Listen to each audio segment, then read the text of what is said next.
Assalamualaikum warahmatullahi wabarakatuh, Sobat Satwa di rumah. Gimana kabarnya? Selamat berjumpa lagi di podcast Garda Animalia atau Pembela Satwa Liar di sesi yang kedua. Dan hari ini kita akan melanjutkan sebetulnya dari pembahasan kita yang sebelumnya. Kalau kita sebelumnya udah berkenalan dengan OA yang ada di Indonesia.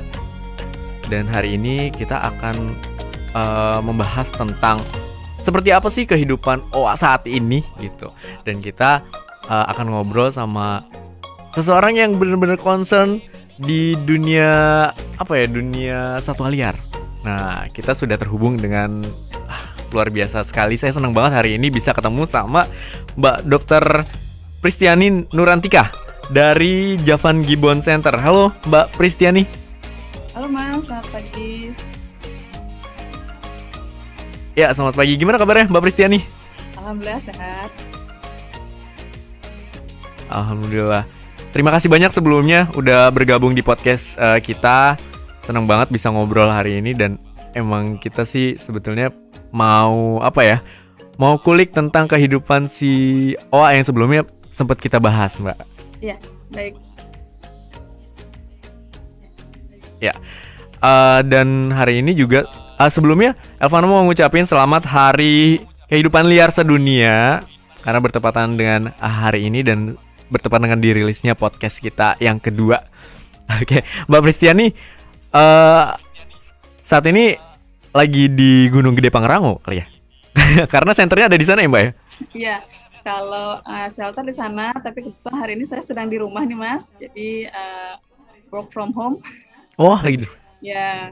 Ngomongin tentang OA-nya sendiri, sebetulnya di Indonesia itu ada berapa jenis sih dan penyebarannya ada di daerah mana aja? Iya, kita itu punya banyak sekali spesies OA. Dari dunia itu kita sharingnya 40% loh Mas. Dari dunia ya. Kita punya 40%. Jawa. Iya, betul. Di Jawa kita ada OA Jawa, di Sumatera juga ada beberapa spesies, termasuk juga siamang. Kemudian di Kalimantan juga kita punya beberapa spesies. Kurang lebih kita punya 8 sampai 9 spesies OA di Indonesia. Gitu. Jadi luar biasa nih Mas. Sebenarnya cuma ini kan membawa konsekuensi ya. Dengan banyaknya spesies itu tentunya kita juga harus lebih hati-hati lagi gitu. Kita lebih peduli lagi terhadap spesies yang kita miliki gitu. Jangan sampai ini nanti nggak berapa lama kita nggak bisa lihat lagi gitu kan, sayang sekali gitu. Padahal itu adalah kekayaan yang kita miliki. Oke. Nah, dari 40% OA yang ada di Indonesia sendiri, sekarang berapa persen kira-kira Mbak yang statusnya udah sangat terancam punah gitu? Kalau dari status konservasi IUCN, kita itu semuanya endangered. OA yang ada di kita itu semuanya endangered. Oh, semuanya? Jadi, iya. Itu belum. Nah, mungkin kalau kita ngomongin tentang statusnya sendiri dan terkait dengan perdagangan liar, kita juga sudah terhubung dengan salah satu narasumber kita dari Gibbonesia, Mas Afrizal Maulana Abdi. Halo, selamat pagi. Mas Afrizal. Halo pagi, salam kenal, saya Afrizal. Halo pagi. Dari Gibbonesia. Alhamdulillah. Salam kenal juga Mas Afrizal, saya Elvano. Mas Afrizal, kita mau ngobrolin tentang OA nih. Mungkin nanti kita akan kulik lebih jauh lagi tentang bagaimana kondisi OA di dunia perdagangan satwa liar yang ada di Indonesia gitu. Cukup menyedihkan Mas ya kalau ngomongin itu ya. Ya, karena yang dijual adalah bayi seperti itu ya. Ya kita bayangkan aja kalau bayi-bayi manusia juga dijual seperti itu kan juga meresahkan sekaligus menyedihkan, memprihatinkan seperti itu. Karena sifat si OA sendiri memang monogami dan ketika bayinya diambil pun gak cuma bayinya aja yang yang menyedihkan kondisinya gitu Mas ya? Ya betul seperti itu. Jadi emang kondisinya ini karena satwanya memang monogami, setiap ada satu pasangan dan kemungkinan di alam untuk bertemu pasangan yang lain tuh sangat rendah meskipun pada beberapa kasus itu terjadi seperti itu. Dan tapi untuk beberapa kasus yang lain itu kemungkinannya itu sangat kecil seperti itu. Dan reproduksi OA mungkin nanti bisa ditambahkan dari Dokter Pristi juga. Kalau misalnya itu berkembang biaknya atau beregenerasinya itu membutuhkan waktu sekitar 2-3 tahun. Betul, Dok? Iya, betul. Bahkan mungkin ada yang lebih lama lagi ya tentunya ya.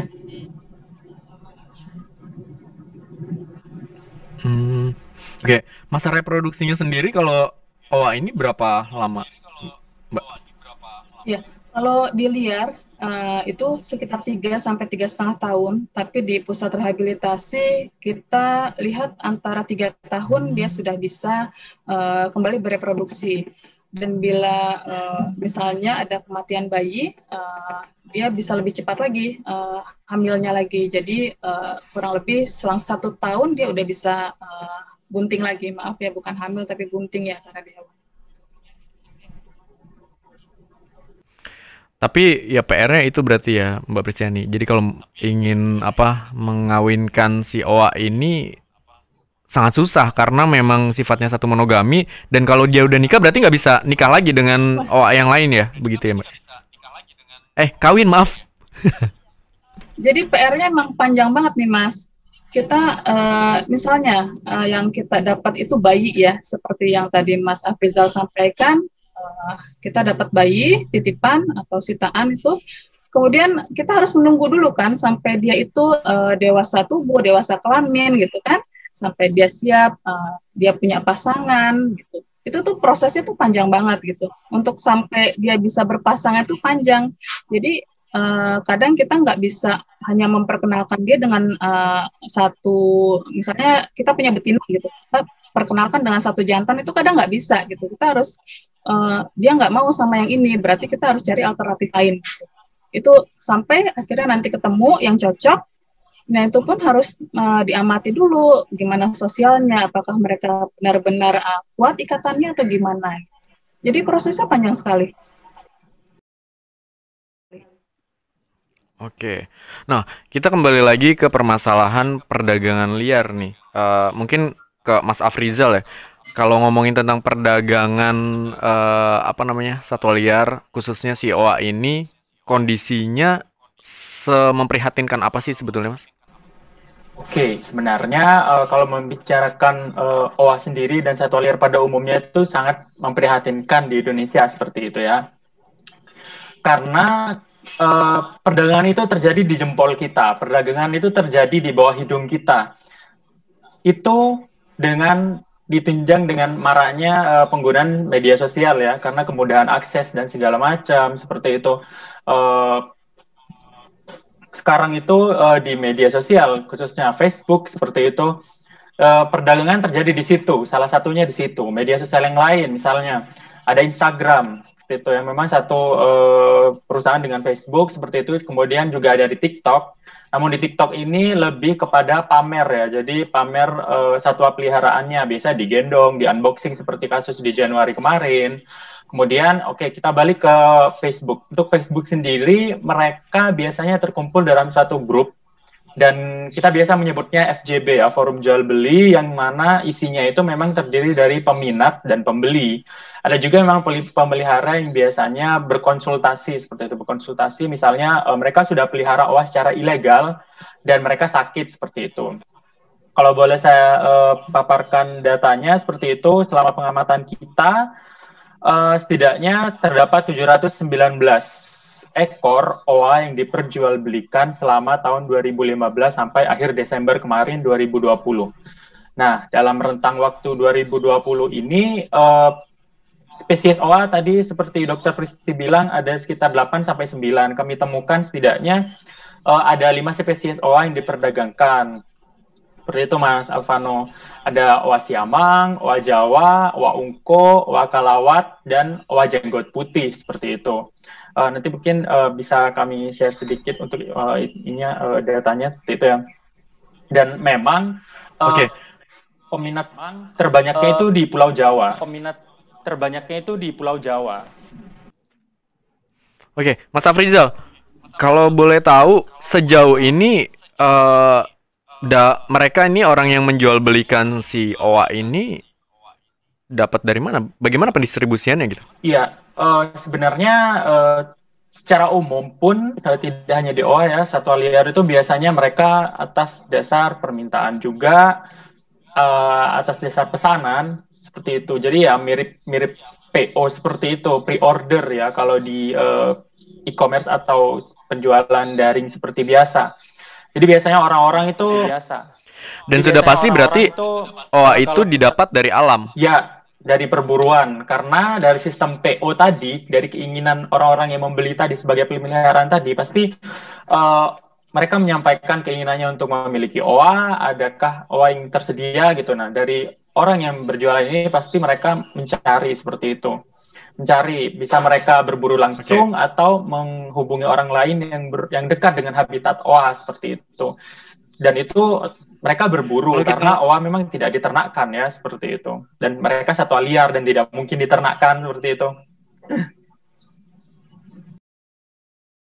Oke, Mas Afrizal, kalau kita ngomongin si OA-nya sendiri, kondisinya, maksudnya dengan kondisi perdagangan yang seperti ini itu ada tindakan hukumnya seperti apa, Mas, sejauh ini? Tindakan hukum itu pasti karena itu dilarang ya secara hukum positif di Indonesia itu dilarang karena sudah melanggar Undang-Undang Konservasi Sumber Daya Hayati dan Ekosistemnya tahun 1990 seperti itu, dan jaminan itu ada, dan biasanya yang mengurusi penegakan hukum biasanya dari Balai Gakum, Balai Penegakan Hukum KLHK, juga kepolisian juga seperti itu. Jadi memang ada konsekuensi hukumnya, ya ini maksimal itu ancaman hukumnya itu 5 tahun penjara dan denda 100 juta seperti itu, Mas. Oke. Untuk pedagangnya sendiri dan pemelihara yang udah terlanjur beli ini, kira-kira hukumannya apa, Mas, sebetulnya? Sama, karena di dalam undang-undang tersebut disebutkan kalau kita itu tidak boleh memperjualbelikan, tidak boleh mengangkut, tidak boleh mentransportasikan, memelihara, menyimpan hidup ataupun mati. Misalnya kita kedapatan menyimpan tulang ataupun bulu OA seperti itu ya, itu sudah sebenarnya bisa melanggar pasalnya di dalam undang-undang tadi seperti itu. Oke. Kita kembali ke Mbak Pristiani, Ibu Dokter Hewan.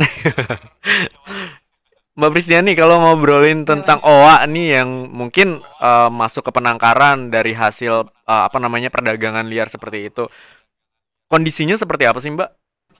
Kondisinya tuh beragam ya. Tadi seperti yang saya nyambung pernyataan dari Mas Afrizal ya.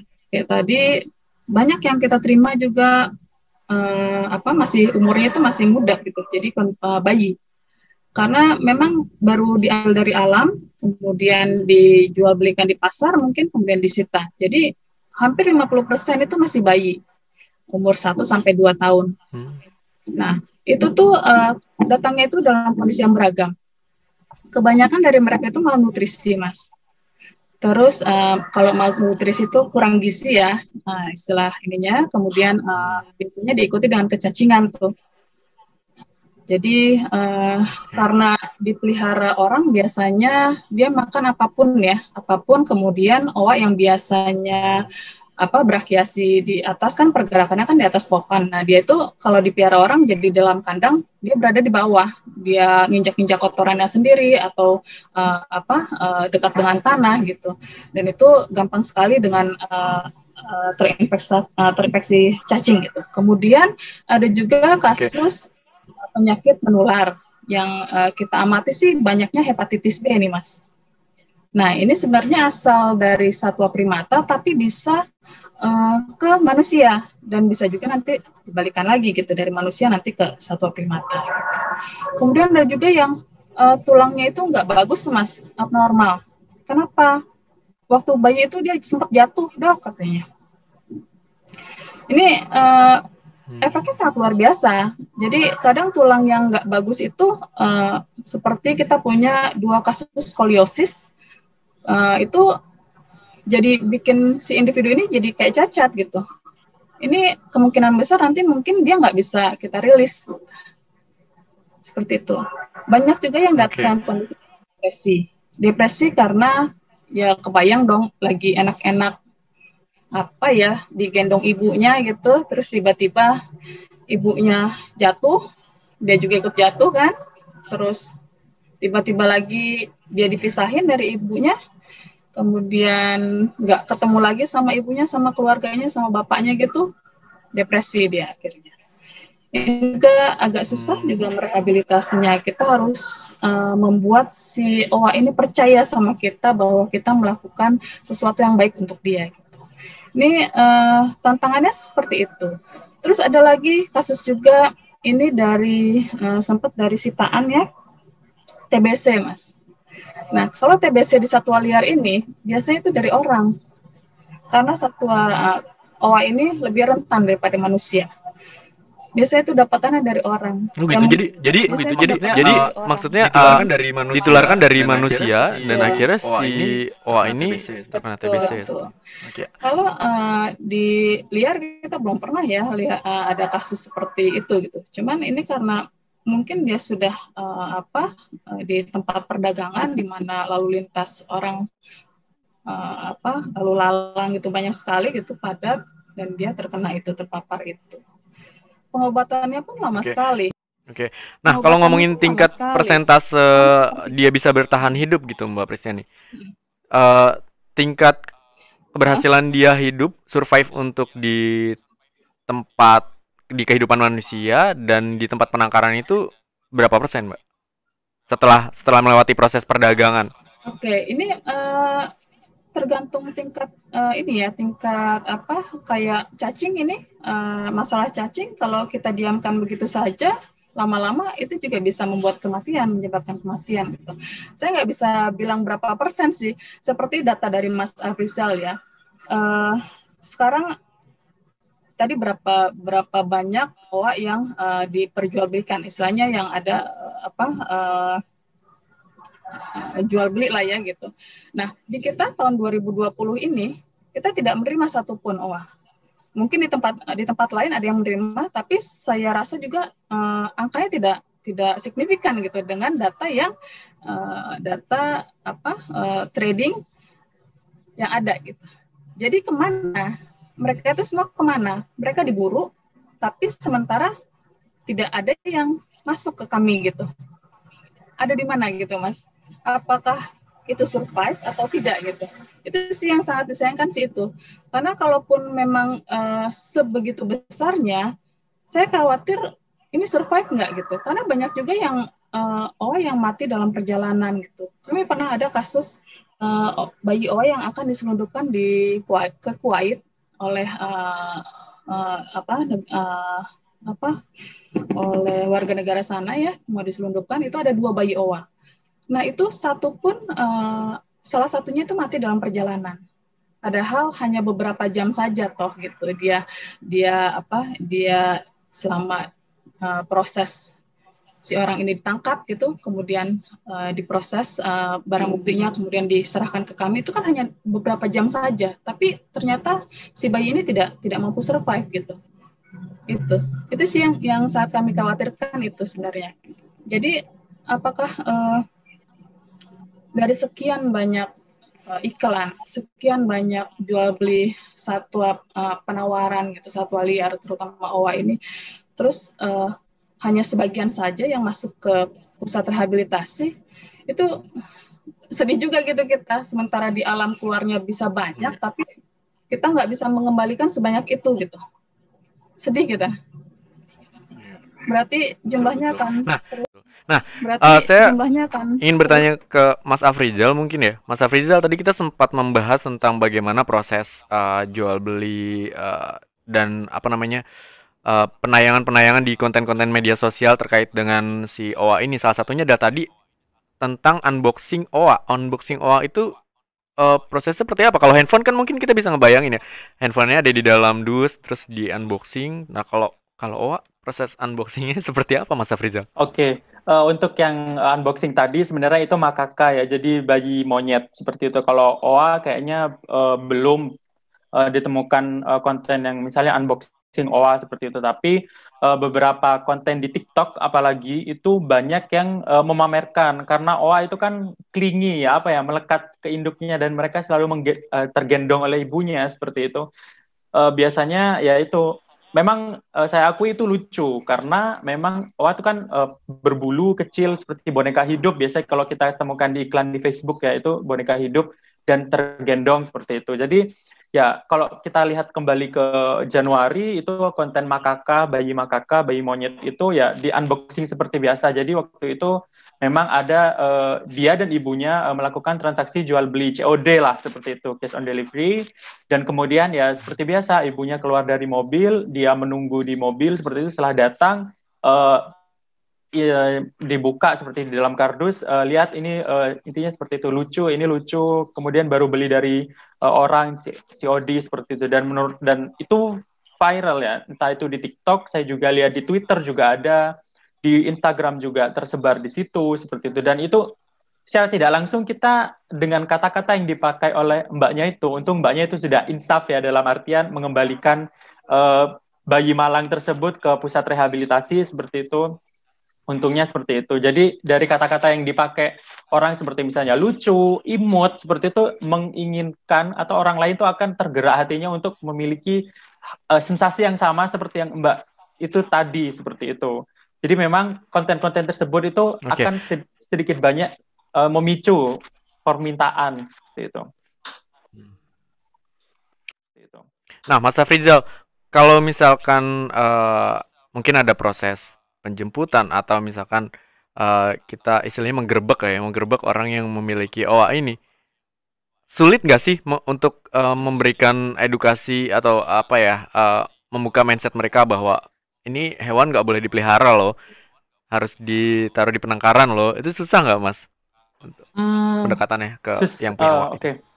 Susah tidaknya itu tergantung latar belakang karena kita beragam sekali ya, entah dari jenis kelamin, tingkat pendidikan, lingkungan di mana kita hidup seperti itu. Kalau misalnya mungkin dengan tingkat pendidikan misalnya yang tinggi, anggaplah S1 seperti itu lebih mudah menerimanya seperti itu, setidaknya seperti itu. Tapi di kasus lain ada pedagang satwa liar dilindungi, itu anak S1 juga, itu tidak bisa, itu sangat variabelnya sangat beragam dan itu kasus yang unik seperti itu. Kalau untuk edukasi, kalau di Gibonesia itu kita coba untuk menargetkan anak-anak muda seperti itu. Dan bahasa yang kita gunakan juga bahasa yang mudah diterima, yang kekinian seperti itu, agar penyampaiannya itu bisa diterima seperti itu. Dan kita menggunakan hal-hal yang bahasa yang mudah seperti itu dan ringkas agar bisa diterima oleh halayak umum, meskipun yang tidak memiliki latar misalnya ilmu hayati, biologi atau kedokteran hewan, kita juga supply pengetahuan atau edukasi itu agar ya itu tadi, agar tangkapnya itu mudah gitu, Mas Alvano. Itu mudah gitu, Mas Alvano. Oke. Baik, sebelumnya terima kasih banyak Mbak Ibu Dokter Hewan, Mbak Dokter Pristiani. Terus juga Mas Afrizal juga terima kasih udah mampir ke podcast kita. Cuma mungkin terakhir kali ya. Nah, untuk Mbak Pristiani, perwakilan dari Javan Gibbon Center, mungkin ada pesan-pesan untuk buat sobat satwa di rumah tentang pemeliharaan hewan liar itu seperti apa? Mungkin ada pesan-pesan. Silakan Mbak Pristiani. Ya, kalau dari saya hanya satu, jangan pelihara satwa liar. Itu aja. Itu sudah kuncinya sih itu sebenarnya, karena rumah kita bukan rumah dia gitu, dan dengan kita memelihara dia berarti fungsi dia di alam itu kita putus, dan itu berarti kita menyusahkan diri kita sendiri untuk kedepannya. Itu aja. Gitu, oke. Siap. Nah, kalau dari Mas Afrizal sendiri gimana? Dari perwakilan Gibonesia. Oke, sebenarnya sama ya. Jangan berburu, jangan menangkap, jangan berdagang satwa liar, jangan pelihara satwa liar. Karena selain anak cucu kita juga pengen melihat mereka, tentu anak-anak mereka juga masih ingin hidup sampai di taraf yang infinity, tidak terbatas seperti itu kan. Karena kita juga punya peran di alam, mereka juga punya peran di alam. Sayangnya mereka tidak bisa berkomunikasi bahasa manusia, tapi manusia bisa berkomunikasi ke sesama manusia, bisa saling mengingatkan, jangan pelihara, jangan berburu, dan jangan uh, memperjualbelikan satwa liar. Jadi mereka tidak bisa bersuara, tapi kita bisa bersuara untuk mereka, seperti itu. Jangan beli, jangan buru, dan jangan menangkap satwa liar. Oke. Satwa liar. Oke. Oh iya, saya baru keingetan nih, Mas Afrizal. Hewan apa di Ya. Indonesia yang statusnya benar-benar sangat memprihatinkan? Mungkin salah satunya macan macan Jawa ya atau macan Bali ya. Tapi nggak tahu nih, mungkin Mas Afrizal bisa menjelaskan. Aduh, kalau satwa itu kan sangat luas ya. Tapi kalau untuk di primata, kita itu di Indonesia ada 25 ya IUCN kemarin Badan Konservasi Dunia itu merilis 25 satwa di dunia yang sangat terancam atau critically endangered, dan salah satunya itu ada kukang Jawa, ada orang utan dari Indonesia, misalnya orang utan Tapanuli seperti itu, dan beberapa jenis endemik seperti itu, misalnya bokoi itu monyet di Sumatera ya seperti itu. Dan ya jangan sampai di 25 daftar yang IUCN akan rilis tahun berikutnya, jangan sampai ada primata atau satwa liar yang masuk lagi ke daftar itu. Susah Mas jawabnya. Oke. Oke. Susah Mas jawabnya. Baik, paling nggak ada gambaran untuk kita bagaimana caranya kita biar lebih aware sama lingkungan, sama satwa liar yang kita punya gitu ya. Oke, sekali lagi terima kasih banyak Mbak Pristiani untuk waktunya. Salam untuk teman-teman dan saudara-saudara kita di Javan Gibbon Center, dan terima kasih juga Mas Afrizal. Salam juga untuk teman-teman, rekan-rekan, dan seluruh keluarga besar dari Gibbonesia. Sehat-sehat selalu dan Assalamualaikum warahmatullahi wabarakatuh. Waalaikumsalam. Itu dia tadi Sobat Satwa. Kita udah ngobrolin tentang OA secara lebih mendalam lagi bersama dengan Dokter Hewan Pristiani Nurantika dari Java Gibbon Center dan juga Mas Afrizal Maulana Abdi dari Gibbonesia. Mudah-mudahan ini menjadi pencerahan untuk kita, menambah wawasan juga pastinya, dan juga membuat saya pribadi lebih aware terhadap satwa OA nih ya khususnya gitu, dan secara umum ya hewan-hewan liar yang ada di Indonesia. Jadi sobat satwa di rumah dan sobat akuarium juga pastinya jangan lupa untuk tetap lestarikan hewan-hewan yang ada di Indonesia, lestarikan alam kita juga karena mereka hidup berdampingan dengan kita. Kalau bukan kita yang menjaganya, siapa lagi? Saya Alvano, salam pamit. Assalamualaikum warahmatullahi wabarakatuh.